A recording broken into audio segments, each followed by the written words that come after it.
Hi friends, welcome back to my channel Madhurageetha ರೆಸಿಪೀಸ್ಗೆ ಸ್ವಾಗತ.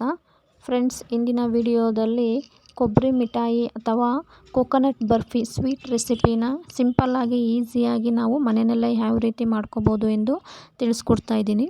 First step, ನಾನಿಲ್ಲಿ ಒಂದು ಕಾಯನ್ನು ತೊಗೊಂಡಿದ್ದೀನಿ. ನಾವು ಇದನ್ನು ಹಣ್ಣುಗಾಯಿ ಅಥವಾ ಬಲ್ತಿರೋ ಕಾಯಿನ ತೊಗೋಬೇಕಾಗತ್ತೆ. ಚಿಕ್ಕದಾಗಿ ತುರಿದು ಇಟ್ಕೊಂಡಿದ್ದೀನಿ. ಅಂದರೆ ನಾವು ಚಿಕ್ಕದಾಗಿ ಪುಡಿಯಾಗಿ ಉದುದ್ರಾಗಿ ತುರಿದಿಟ್ಕೋಬೇಕು. ಹಾಗೆ 1 ಕಪ್ಪು ಸಕ್ಕರೆನ ತೊಗೊಂಡಿದ್ದೀನಿ. ಬನ್ನಿ, ಈಗ ನಾನು ಪ್ಯಾನನ್ನು ಬಿಸಿ ಮಾಡಲಿಕ್ಕೆ ಇಟ್ಟಿದ್ದೀನಿ. ಹಾಗೆಯೇ ನಾನು ಏನು ತೊಗೊಂಡಿದ್ದೆ 1 ಕಾಯಿನ ತುರಿದು, ಅದು ಅಷ್ಟನ್ನು ಕೂಡ ಕಾಯನ್ನು ನಾನಿಲ್ಲಿ ತೊಗೊಳ್ತಾ ಇದ್ದೀನಿ. ಇದನ್ನು ನಾವು ಲೋ ಫ್ಲೇಮಲ್ಲೇ ಒಂದು 5 ಮಿನಿಟ್ಸು ಫ್ರೈ ಮಾಡ್ಕೋಬೇಕಾಗತ್ತೆ. ಕಾಯಲ್ಲಿ ಇರೋವಂತಹ ಹಸಿ ಅಂಶ ಹೋಗೋವರೆಗೂ ಫ್ರೈ ಮಾಡ್ಕೋಬೇಕಾಗತ್ತೆ. ನೋಡಿ, ಈಗ ನಾನು ಫ್ರೈ ಮಾಡ್ಕೊಂಡಿದ್ದೀನಿ. ಎಷ್ಟು ಚಿಕ್ಕದಾಗಿ ಪುಡಿಯಾಗಿ ನಾನು ಕಾಯಿ ತುರಿದಿಟ್ಕೊಂಡಿದ್ದೀನಿ ನೋಡ್ಬೋದು. ನಾವು ಕಾಯಿ ತುರಿಬೇಕಾದ್ರೇ ಸ್ವಲ್ಪ ಕಡಿಮೆ ಪ್ರೆಷರಲ್ಲಿ ತುರ್ಕೊಂಡ್ರೆ ಈ ಥರ ಚಿಕ್ಕದಾಗಿ ಪುಡಿಯಾಗಿ ಕಾಯಿ ತುರಿ ಸಿಗುತ್ತೆ. ಜೋರಾಗಿ ಪ್ರೆಸ್ ಮಾಡಿ ತುರಿಯೋದ್ರಿಂದ ನಮಗೆ ದಪ್ಪ ಎಳೆಯಾಗಿ ಕಾಯಿ ತುರಿ ಸಿಗುತ್ತೆ. ಈ ಕನ್ಸಿಸ್ಟೆನ್ಸಿಯಲ್ಲಿ ತುರ್ಕೊಂಡ್ರೆ ಸಾಕಾಗುತ್ತೆ. ನಾನೀಗ ಸಕ್ಕರೆನ ಸೇರಿಸ್ಕೊಂಡು ಲೋ ಫ್ಲೇಮಲ್ಲೇನೇ ಎರಡನ್ನೂ ಮಿಕ್ಸ್ ಮಾಡ್ಕೊಳ್ತಾ ಇದ್ದೀನಿ. ಸಕ್ಕರೆ ಕರಗೋವರೆಗೂ ನಾವು ಲೋ ಫ್ಲೇಮಲ್ಲೇ ಮಿಕ್ಸ್ ಮಾಡ್ಕೋಬೇಕು. ನಾನೀಗ ಸ್ವಲ್ಪ ಹಾಲನ್ನು ತೊಗೊಂಡಿದ್ದೀನಿ, 1 ಕಪ್ಪು. ಸ್ವಲ್ಪನೇ ಹಾಲು ಹಾಕ್ಕೊಂಡು ಮಿಕ್ಸ್ ಮಾಡ್ಕೊಳ್ತಾ ಇರಬೇಕು. ನೋಡಿ, ಈಗ ನಾನು ಮಿಕ್ಸ್ ಮಾಡ್ಕೊಳ್ತಾ ಇದ್ದೀನಿ. ಈಗ ಸಕ್ಕರೆ ಕೂಡ ಕರಗಿದೆ, ಕಾಯೆಲ್ಲ ಸ್ವಲ್ಪ ಸಾಫ್ಟ್ ಆಗ್ತಾ ಇದೆ. ಹಾಗೆಯೇ ಒಂದು 2 ಏಲಕ್ಕಿನ ಪುಡಿ ಮಾಡಿ ಸೇರಿಸ್ಕೊಳ್ತಾ ಇದ್ದೀನಿ. ಇಷ್ಟನ್ನು ಕೂಡ ಮಿಕ್ಸ್ ಮಾಡ್ಕೋಬೇಕು. ನೋಡಿ, ಈಗ ನೀರು ಥರ ಆಗಿದೆ ಸಕ್ಕರೆ ಎಲ್ಲ ಕರಗಿ. ನಾವು ಇದಕ್ಕೆ ನೀರು ಹಾಕ್ಕೊಳ್ಳೋದೇನು ಬೇಡ, ಸಕ್ಕರೆ ಮತ್ತು ಕಾಯಿ ತುರಿಯಲ್ಲಿರೋ ಅಂಶನೇ ಸಾಕಾಗುತ್ತೆ. ಈಗ 1 ಟೇಬಲ್ ಸ್ಪೂನು ನಾನು ತುಪ್ಪನ ಸೇರಿಸ್ಕೊಳ್ತಾ ಇದ್ದೀನಿ. ಎಲ್ಲದನ್ನು ಮಿಕ್ಸ್ ಮಾಡಿಕೊಂಡು ಸ್ವಲ್ಪ ಡ್ರೈ ಆಗೋವರೆಗೂ ನಾವು ಇದನ್ನು ಹುರ್ಕೋಬೇಕಾಗತ್ತೆ. ಒಂದು 15 ಮಿನಿಟ್ಸ್ ಆದ್ರೂ ಹುರ್ಕೋಬೇಕು ಲೋ ಫ್ಲೇಮಲ್ಲೇ. ನೋಡಿ, ಈಗ ಮುದ್ದೆಯಾಗಿ ಉಂಡೆ ಥರ ಬರ್ತಾ ಇದೆ.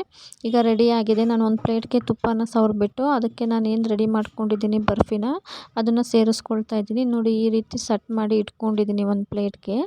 ನಾನೀಗ ಬಾದಾಮಿನ ಉದ್ದುದ್ದಾಗಿ ಚಿಕ್ಕ ಎಳೆಯಾಗಿ ಕಟ್ ಮಾಡಿ ಇಟ್ಕೊಂಡಿದ್ದೀನಿ. ಇದು ಆಪ್ಷನಲ್ಲು, ಬೇಕಾದರೆ ಹಾಕ್ಕೋಬೋದು. ಹಾಕ್ಕೊಂಡ್ರೆ ಟೇಸ್ಟ್ ತಿನ್ನಬೇಕಾದ್ರೆ ಚೆನ್ನಾಗಿರುತ್ತೆ. ನಾನು ಸ್ವಲ್ಪ ಬಿಸಿ ಇರಬೇಕಾದ್ರೆ ಇದನ್ನು ಬರ್ಫಿ ಮೇಲೆ ಸ್ಪ್ರೆಡ್ ಮಾಡ್ಕೊಳ್ತಾ ಇದ್ದೀನಿ.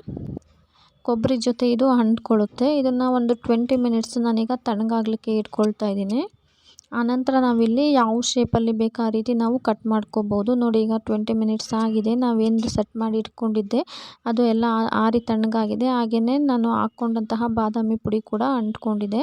ನಾನೀಗ ಸ್ಕ್ವಯರ್ ಶೇಪಲ್ಲಿ ಕಟ್ ಮಾಡ್ಕೊತೀನಿ 2 ಸೈಡೂ. ನೋಡಿದ್ರಲ್ಲ ಫ್ರೆಂಡ್ಸ್, ಈ ರೀತಿ ಮಾಡಿಕೊಂಡು ನಾನೀಗ ಒಂದೊಂದೇ ಪೀಸನ್ನು ಎತ್ಬಿಟ್ಟು ನಾನೀಗ ಸರ್ವಿಂಗ್ ಪ್ಲೇಟ್ಗೆ ಸರ್ವ್ ಮಾಡ್ಕೊಳ್ತೀನಿ. ನೋಡಿ, ಕೊಬ್ಬರಿ ಮಿಠಾಯಿ ಎಷ್ಟು ಈಸಿಯಾಗಿ ಸಿಂಪಲ್ಲಾಗಿ ಕ್ವಿಕ್ಕಾಗಿ ನಾವು ಮನೆಯಲ್ಲೇ ಸ್ವೀಟ್ ರೆಸಿಪಿನ ಮಾಡ್ಕೋಬೋದು ಅಂತ. ನಾನೀಗ ಎಲ್ಲ ಪೀಸನ್ನು ಕೂಡ ಒಂದು ಪ್ಲೇಟ್ಗೆ ಜೋಡಿಸ್ಕೊಳ್ತಾ ಇದ್ದೀನಿ. ನೋಡಿದ್ರಲ್ಲ ಎಷ್ಟು ಸಿಂಪಲ್ಲಾಗಿ ಮಾಡ್ಕೋಬೋದು ಅಂತ. ಹಾಗೆ ಲಾಸ್ಟಲ್ಲಿ ನಾವು ಸೇರಿಸ್ಕೊಂಡಂತಹ ಬಾದಾಮಿ ಕೂಡ ಎಷ್ಟು ನೋಡಲಿಕ್ಕೂ ಕೂಡ ಚೆನ್ನಾಗಿರುತ್ತೆ. ಹಾಗೆ ತಿನ್ನಬೇಕಾದ್ರೂ ಕೂಡ ಅದರ ಟೇಸ್ಟು ತುಂಬ ಚೆನ್ನಾಗಿ ಸಿಗುತ್ತೆ. ಸ್ವೀಟ್ ರೆಸಿಪಿ ಈಗ ರೆಡಿಯಾಗಿದೆ. ನೀವು ಕೂಡ ಈ ಸ್ವೀಟ್ ರೆಸಿಪಿನ ಮನೆಯಲ್ಲಿ ಟ್ರೈ ಮಾಡಿ ನೋಡಿ. ಹಾಗೆಯೇ ಯಾರೆಲ್ಲ ನನ್ನ ಚಾನಲನ್ನು ಸಬ್ಸ್ಕ್ರೈಬ್ ಮಾಡಿಲ್ಲ, ಈಗಲೇ ಸಬ್ಸ್ಕ್ರೈಬ್ ಮಾಡಿ, ಲೈಕ್ ಮಾಡಿ, ಶೇರ್ ಮಾಡಿ. Thank you.